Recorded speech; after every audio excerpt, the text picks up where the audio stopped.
Welcome to concept classes. तो आज की वीडियो में मैं स्टार्ट करूंगा क्लास 12th केमिस्ट्री का chapter number 5th which is surface chemistry and this chapter will come in your term two examination. तो चलिए शुरू करते हैं। तो सबसे पहले बात करते हैं कि सरफेस केमिस्ट्री होती क्या है।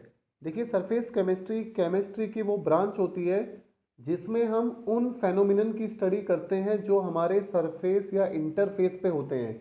एक एग्जांपल से मैं आपको समझाऊंगा। आप सभी ने सुना होगा रस्टिंग ऑफ आयरन, जो लोहे पे जंग लगने की प्रक्रिया होती है।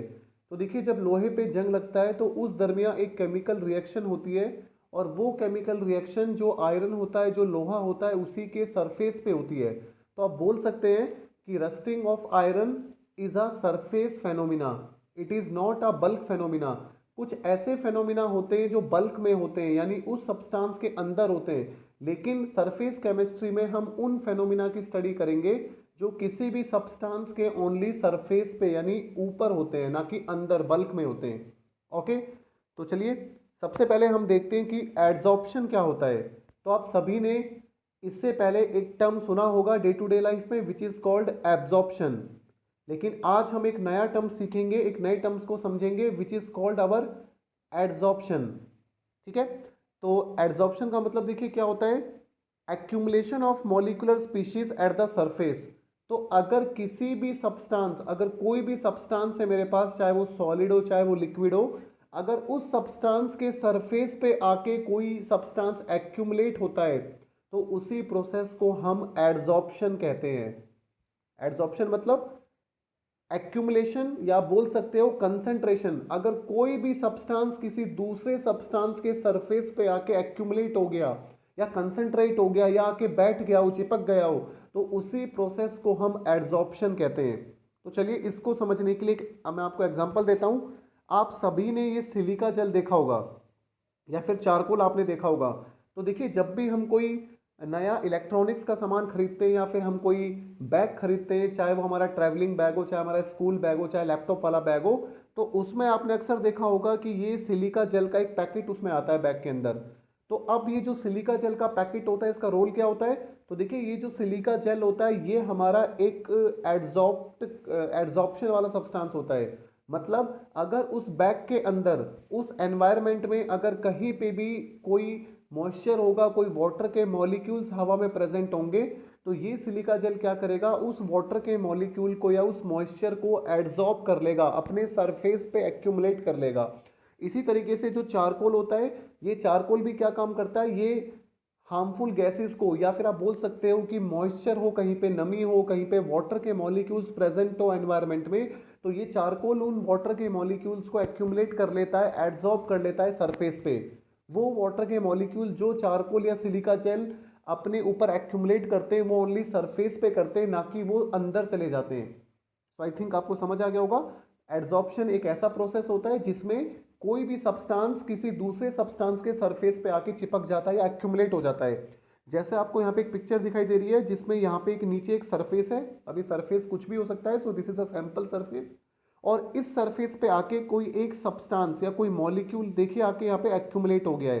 तो ये जो फेनोमिना हो रहा है, इसी फेनोमिना को हम क्या बोलते हैं, एड्सॉर्प्शन बोलते हैं।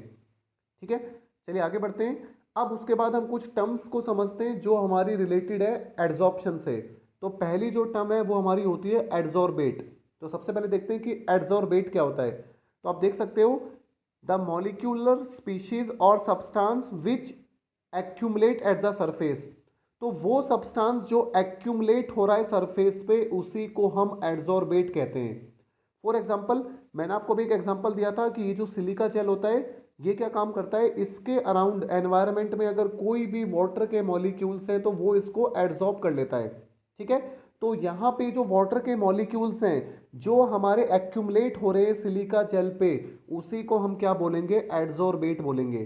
तो एड्सॉर्बेट क्या होता है, एड्सॉर्बेट हमारा वो सब्सटेंस होता है जो एक्यूमुलेट होता है सरफेस पे जाके, किसी भी चीज़ के सरफेस का। वो सरफेस आपका कुछ भी हो सकता है, वो सॉलिड भी हो सकता है आपका, वो लिक्विड भी हो सकता है। So this is called adsorbate. उसके बाद देखिए अगला जो टर्म है हमारी, दैट इज कॉल्ड एड्सॉर्बेंट। अब एड्सॉर्बेंट क्या होता है, एड्सॉर्बेंट हमारा वो मटेरियल होता है जिसके सरफेस पे आके हमारा जो एड्सॉर्बेट होता है वो एक्यूमुलेट होता है या वो चिपक जाता है। ओके, सो एड्सॉर्बेंट मतलब वो मटेरियल जिसके ऊपर हमारा एड्सॉर्बेट आके यहाँ पे स्टिक हो रहा है, एक्यूमुलेट हो रहा है। ठीक है, सो आपको यहाँ पे फिगर में दिखाई दे रहा होगा, ये हमारा एक प्रोसेस हो रहा है एड्सॉर्प्शन का, और जो सब्सटेंस आके यहाँ पे चिपक रहा है आप देख सकते हो यहाँ पे छोटे छोटे यहाँ पे स्फेरिकल शेप में आपको यहाँ पे मॉलिक्यूल्स दिखाई दे रहे होंगे पिंक कलर में। तो ये जो हमारा सब्सटेंस एक्यूमुलेट हो रहा है दैट इज कॉल्ड एड्सॉर्बेट, और जिस सब्सटेंस पे ये एक्यूमुलेट हो रहा है दैट इज अवर एड्सॉर्बेंट।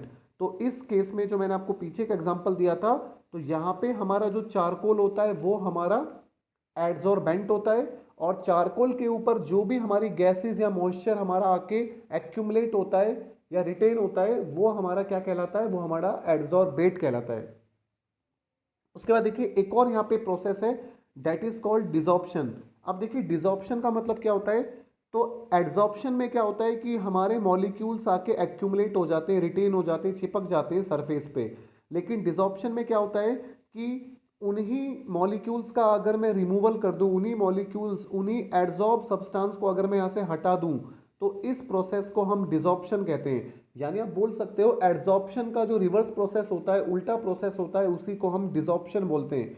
तो एड्सॉर्प्शन में क्या होता है, मॉलिक्यूल्स आके एक्यूमुलेट होते हैं, और डिसॉर्प्शन में क्या होता है, वो जो एब्जॉर्ब्ड मॉलिक्यूल है, वो जो स्टिक हो गए, जो चिपक गए, वो उनका जो रिमूवल होता है, उन एड्सॉर्ब सब्सटेंस का रिमूवल जो होता है उसी को हम क्या बोलते हैं यहाँ पे, डिसॉर्प्शन बोलते हैं। ओके, तो आई थिंक आपको तीनों टर्म क्लियर हो गई होगी। एड्सॉर्बेट हमारा वो सब्सटेंस होता है जो आके एक्यूमुलेट होता है, एड्सॉर्बेंट हमारा वो मटेरियल होता है जिसपे आके एड्सॉर्बेट स्टिक होता है, और इस प्रोसेस को हम एड्सॉर्प्शन कहते हैं। और डिसॉर्प्शन का मतलब क्या होता है, वो जो हमारा सब्सटेंस आके एड्सॉर्ब हुआ है वो अगर रिमूव हो रहा है, उस रिमूवल प्रोसेस को हम क्या बोलते हैं यहाँ पे, डिसॉर्प्शन बोलते हैं। उसके बाद देखिए अब हम एक डिफरेंस समझते हैं एब्जॉर्प्शन और एड्सॉर्प्शन में। ये एब्जॉर्प्शन तो हम डे टू डे लाइफ में सुनते रहते हैं, लेकिन आज हमने एक नए टर्म को समझा है विच इज कॉल्ड एड्सॉर्प्शन। तो देखिए इनका जो बेसिक डिफरेंस होता है वो यही होता है कि हमारा जो एब्जॉर्प्शन होता है वो हमारा एक बल्क फेनोमिना होता है।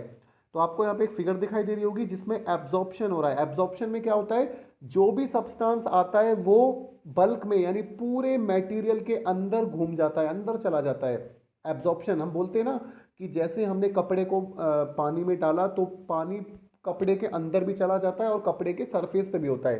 तो एब्जॉर्प्शन में क्या होता है कि जो सब्सटेंस आता है वो पूरा का पूरा अंदर चला जाता है। जैसे अगर आप पानी के अंदर कॉटन को, रुई को डालोगे तो जो पानी होगा वो रुई के अंदर भी चला जाएगा, बल्क में भी चला जाएगा। इसी तरीके से अगर आप पानी में चौक को डालोगे तो जो चौक होता है उसके अंदर पानी चला जाता है, यानी उसके बल्क में पानी चला जाता है। So this is called absorption, मतलब चौक ने पानी को एब्जॉर्ब कर लिया। लेकिन जो एड्सॉर्प्शन होता है वहां पे क्या होता है, जो सब्सटेंस आके एक्यूमुलेट होता है वो ओनली सरफेस पे होता है, ना कि अंदर। तो अंदर वो नहीं जाता, वो ओनली सरफेस पे आके बैठ जाता है। जैसा कि आपको यहाँ पे पिक्चर में दिखाई दे रहा होगा, एड्सॉर्प्शन में जो हमारा मॉलिक्यूल्स हैं वो सब्सटेंस के ओनली सरफेस पे रिटेन होते हैं, लेकिन एब्जॉर्प्शन में जो सब्सटेंस हमारे आते हैं वो मॉलिक्यूल के बल्क में डिस्ट्रीब्यूट हो जाते हैं यूनिफॉर्मली, पूरे अंदर चले जाते हैं। So this is the basic difference. तो आप शॉर्ट में बोल सकते हो एब्जॉर्प्शन एक बल्क फेनोमिना है और एड्सॉर्प्शन एक सरफेस फेनोमिना है, और इस चैप्टर में हम उन्हीं फेनोमिना की स्टडी करेंगे जो हमारे सरफेस पे होते हैं। तो चलिए उसके बाद हम समझते हैं फिजिकल एड्सॉर्प्शन और केमिकल एड्सॉर्प्शन में क्या डिफरेंस होता है। तो आप देख सकते हो फिजिकल एड्सॉर्प्शन जो होता है वो हमारा फिजिकल एड्सॉर्प्शन में जो हमारे फोर्स होते हैं वो हमारे वीक वैंडरवॉल फोर्स होते हैं। तो देखिए दो टाइप के एड्सॉर्प्शन होते हैं हमारे पास, एक तो हमारा फिजिकल एड्सॉर्प्शन होता है, एक हमारा केमिकल एड्सॉर्प्शन होता है। तो फिजिकल एड्सॉर्प्शन में जो फोर्स ऑपरेट होते हैं वो वीक वैंडरवॉल फोर्स होते हैं। मतलब जैसे आपको दिख रहा होगा फिगर में, इस फिगर में आपके पास यहाँ पे चारकोल है और इस चारकोल पे आके आपके मॉलिक्यूल क्या हो रहे हैं, यहाँ पे स्टिक हो रहे हैं। तो ये जो एड्सॉर्प्शन हो रहा है ये हमारा फिजिकल है। मतलब ये जो सल्फर डाइऑक्साइड आपको दिखाई दे रहा है SO2, ये सल्फर डाइऑक्साइड गैसेस के जो मॉलिक्यूल्स हैं ये यहाँ पे वीक फोर्स से जुड़े हुए हैं। मतलब फिजिकल मतलब यहाँ पे एक स्ट्रॉन्ग फोर्स नहीं है, बस यहाँ पे मॉलिक्यूल आए और आके बैठ गए। ठीक है, सो फिजिकल एड्सॉर्प्शन में क्या होता है, यहाँ पे एक फिजिकल बॉन्ड होता है, मतलब एक स्ट्रॉन्ग केमिकल बॉन्ड नहीं बनता। जस्ट यहाँ पे क्या होता है, मॉलिक्यूल आते हैं, आके सरफेस पे एक फिजिकल बॉन्ड बना लेते हैं और वो बॉन्ड काफी वीक होता है, वैन डर वॉल होता है। आप सभी को पता होगा जो वैन डर वॉल फोर्स होते हैं वो काफी वीक होते हैं। लेकिन जो केमिकल एड्सॉर्प्शन होता है नाम से पता चल रहा है केमिकल, यानी यहाँ पे जो बॉन्ड बनेगा वो केमिकल बॉन्ड बनेगा। और आप सभी को पता है जो केमिकल बॉन्ड होता है वो काफ़ी स्ट्रांग बॉन्ड होता है, ठीक है। सो केमिकल बॉन्ड में जो फोर्स ऑपरेट होते हैं, केमिकल बॉन्ड में जो फोर्स होता है वो हमारा एक केमिकल बॉन्ड होता है। जैसे आपको यहाँ पे एक एग्जांपल दिखाई दे रहा होगा, हमारे पास एक प्लेटिनम है, प्लेटिनम का मटेरियल है, उस प्लेटिनम के सरफेस पे जब हाइड्रोजन गैस आके एक्यूमुलेट होती है तो यहाँ पे एक स्ट्रॉन्ग कोवेलेंट बॉन्ड बन जाता है। यानी हाइड्रोजन, आप सभी को पता है जो हाइड्रोजन होता है वो H2 होता है, हाइड्रोजन का मॉलिक्यूल क्या होता है, H2 होता है। और जब H2 टूटता है तो एक H और एक H अलग अलग हो जाते हैं, तो ये दोनों H जो होते हैं वो क्या करते हैं, प्लेटिनम के सरफेस के साथ बॉन्ड बना लेते हैं। और ये जो बॉन्ड होता है ये एक केमिकल बॉन्ड होता है, एक स्ट्रॉन्ग बॉन्ड होता है, ठीक है। तो फिजिकल एड्सॉर्प्शन में क्या होता है, जो मॉलिक्यूल्स होते हैं वो एक फिजिकल, एक हल्का सा, एक वीक सा बॉन्ड बनाते हैं। लेकिन केमिकल एड्सॉर्प्शन में क्या होता है, जो बॉन्ड बनता है वो एक केमिकल बॉन्ड बनता है, यानी कि एक स्ट्रॉन्ग फोर्स लगता है यहाँ पे, ठीक है। दूसरा पॉइंट देखिए, the heat of adsorption are low about 20 to 40 kilo joule per mole. यानी फिजिकल एड्सॉर्प्शन में जो हीट ऑफ एड्सॉर्प्शन होती है वो काफ़ी कम होती है। अब इसको समझते हैं कि हीट ऑफ एड्सॉर्प्शन होती क्या है। देखिए आप सभी को पता है जब भी बॉन्ड बनता है तो एनर्जी रिलीज होती है। फॉर एग्जांपल मेरे पास ये एक, मान के चलिए चारकोल है, ठीक है, ये मेरे पास एक चारकोल है। इस चारकोल पे आके मॉलिक्यूल्स यहाँ पे स्टिक हो गया, चिपक गए इस तरीके से, ठीक है, इसी को एड्सॉर्प्शन कहते हैं। अब देखिए मॉलिक्यूल स्टिक हो गए, इसका मतलब क्या हुआ, यहाँ पे बॉन्ड बन गया। भाई अगर यहाँ पे पानी के मॉलिक्यूल्स आए और चारकोल से आके चिपक गए, इसका मतलब क्या हुआ कि चारकोल और वाटर के मॉलिक्यूल्स के बीच में एक बॉन्ड बन गया। और केमिस्ट्री में आपको पता है कि जब भी बॉन्ड बनता है तो एनर्जी रिलीज होती है। तो इसका मतलब जैसे ये मॉलिक्यूल्स आए और चारकोल के सरफेस पे एक्यूमुलेट हो गए तो यहाँ पे एक बॉन्ड बन गया, और बॉन्ड बना तो यहाँ पे एनर्जी रिलीज हो गई। तो जब भी बॉन्ड बनेगा याद रखना एनर्जी निकलती है। अब बात समझते हैं कि यहाँ पे फिजिकल एड्सॉर्प्शन, फिजिकल एड्सॉर्प्शन में जो हीट निकलती है वो only 20 to 40 kilo joule per मोल निकलती है। लेकिन केमिकल एड्सॉर्प्शन में जो हीट निकलती है वो 40 to 400 किलो जूल पर मोल निकलती है। क्यों? क्योंकि अभी मैंने आपको बताया था कि फिजिकल एड्सॉर्प्शन में जो भी सब्सटेंस आके चिपकता है वो वीक फोर्स से आके चिपकता है। लेकिन केमिकल एड्सॉर्प्शन में जो भी सब्सटेंस आके एक्यूमुलेट होता है या रिटेन होता है वो एक स्ट्रॉन्ग बॉन्ड बनाता है। तो अगर यहाँ पे बॉन्ड स्ट्रॉन्ग बनेगा तो यहाँ पे ज़्यादा हीट निकलेगी।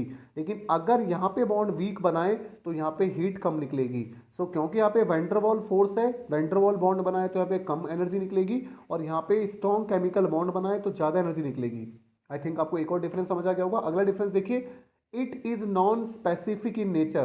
तो ये जो फिजिकल एड्सॉर्प्शन होता है ये नॉन स्पेसिफिक होता है। नॉन स्पेसिफिक का मतलब समझते हैं। देखिए नॉन स्पेसिफिक का मतलब ये होता है कि यहाँ पे जो चारकोल है, इस फिगर में आपको दिखाई दे रहा होगा, चारकोल से यहाँ पे SO2 गैस आके यहाँ पे एड्सॉर्ब हो गई। अब क्वेश्चन ये आता है कि क्या सर यहाँ पे SO2 गैस ही एड्सॉर्ब हो गया, कोई और गैस भी यहाँ पे आके एड्सॉर्ब हो सकती है? तो इसका आंसर है कि यहाँ पे कोई और गैस भी आके एड्सॉर्ब हो सकती है, क्योंकि यहाँ पे चारकोल और उस सल्फर डाइऑक्साइड गैस के बीच में एक फिजिकल बॉन्ड बन रहा है जो कि एक वीक बॉन्ड है। तो कोई दूसरी गैस भी आएगी तो वो भी यहाँ पे एक फिजिकल बॉन्ड बना लेगी। लेकिन जो केमिकल एड्सॉर्प्शन होता है उसमें केमिकल बॉन्ड बनता है, और केमिकल बॉन्ड जो होता है वो सब्सटेंस पे डिपेंड करता है। केमिकल बॉन्ड जो होता है वो स्पेसिफिक होता है, it is specific to the substance, यानी ये डिपेंड करता है उन सब्सटेंस पे जो बॉन्ड बना रहे हैं। तो ध्यान रखना, केमिकल एड्सॉर्प्शन जो होता है वो स्पेसिफिक होता है नेचर में, वो डिपेंड करता है। मतलब जैसे प्लेटिनम के ऊपर हाइड्रोजन आके बॉन्ड बना रहा है तो ये स्पेसिफिक है, प्लेटिनम के ऊपर क्या पता कोई दूसरी गैस आके ना बना पाए बॉन्ड। लेकिन फिजिकल एड्सॉर्प्शन हर सब्सटेंस और हर एड्सॉर्बेट और हर एड्सॉर्बेंट के बीच में बन सकता है, क्योंकि ये वीक बॉन्ड होता है। उसके बाद देखिए लास्ट यहाँ पे एक एग्जाम्पल डिफरेंस है, द प्रोसेस इज रिवर्सिबल। तो फिजिकल एड्सॉर्प्शन में जो भी प्रोसेस होता है वो रिवर्सिबल होता है। रिवर्सिबल मतलब ये जो SO2 के मॉलिक्यूल्स आके यहाँ पे एक्यूमुलेट हो गए, जो चिपक गए हैं, इन मॉलिक्यूल को हम यहाँ पे हटा भी सकते हैं, मतलब ये मॉलिक्यूल यहाँ से हट भी सकते हैं। लेकिन केमिकल एड्सॉर्प्शन में क्या होता है, एक बार जो बॉन्ड बन गया, एक बार जो एड्सॉर्प्शन हो गया तो यहाँ पे वापस हमें वो मॉलिक्यूल नहीं मिल सकता। जैसे यहाँ पे हाइड्रोजन गैस एक बार प्लेटिनम से आके बॉन्ड बना लिया तो अब ये H2, अब ये दोनों हाइड्रोजन मिलके दोबारा से H2 नहीं बना सकते।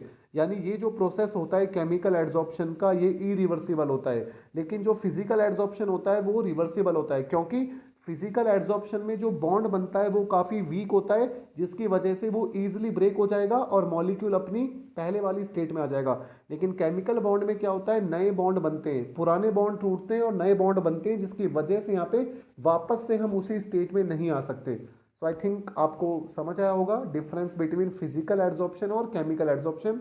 Okay, so thanks for watching the video.